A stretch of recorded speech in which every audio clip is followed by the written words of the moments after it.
चंदा मामा दूर के पूजे बनाए पूर के, सुना होगा।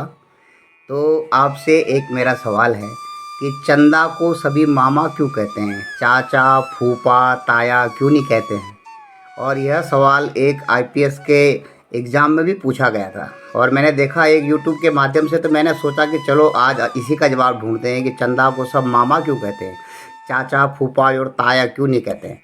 सबसे पहले माँ का सबसे नज़दीकी जो भाई होता है, जो अपना प्रिय होता है, जो कि यूँ कहें कि पिता की तरफ से दिया गया होता है, उसे मामा कहते हैं, अर्थात माँ की तरफ से आया हुआ। तो चंद्रमा पृथ्वी, हमारी पृथ्वी माता के सबसे नज़दीक का उपग्रह है।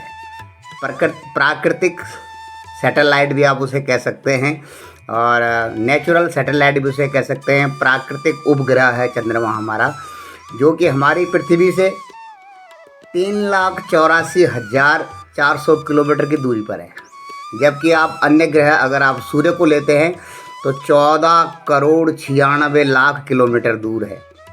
अगर आप मंगल ग्रह को लेते हैं, वे सब ग्रह हैं, वे सूर्य के चक्कर काटते हैं, लेकिन चंद्रमा सिर्फ अपनी बहन के चारों तरफ जैसे भाई चक्कर काटता है, चंद्रमा ऐसे चक्कर काटता है पृथ्वी के, इसलिए। और मंगल ग्रह से हमारी धरती माता की दूरी है 5,60,00,000 किलोमीटर दूर। और वही अगर शुक्र ग्रह को आप लेते हैं तो हमारी धरती माता से उसकी दूरी है 4,10,00,000 किलोमीटर दूर। आप देखें, लेकिन चंद्रमा से हमारी दूरी सिर्फ 3,84,400 किलोमीटर है। और उससे भी कभी कभी चंद्रमा बिल्कुल हमारे नज़दीक आ जाता है, जिसे आप सुपर मून कहते हैं। तो हमारी धरती माता और उनके भाई चंद्रमा के बीच की दूरी 3,63,000 किलोमीटर ही रह जाती है। इसलिए चंदा मामा हम सबका मामा है, क्योंकि परम पिता ईश्वर ने उसे प्रदत्त रूप से दिया है हमारी पृथ्वी माता को, यह भाई के रूप में आपके सुख दुख में आपके चारों तरफ चक्कर काटता रहेगा।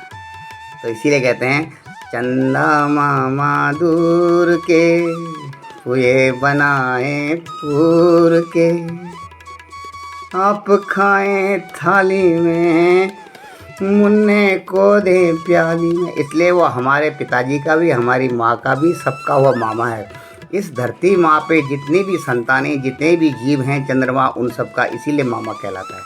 इसीलिए चंद्रमा को कभी चाचा ताया फूफा नहीं कहा जा सकता है। बहुत से लोग कहते हैं कि सनातन धर्म में चंदा को मामा क्यों कहते हैं, लेकिन उसका एक साइंटिफिक रीज़न है, उसका एक साइंटिफिक तरीका है।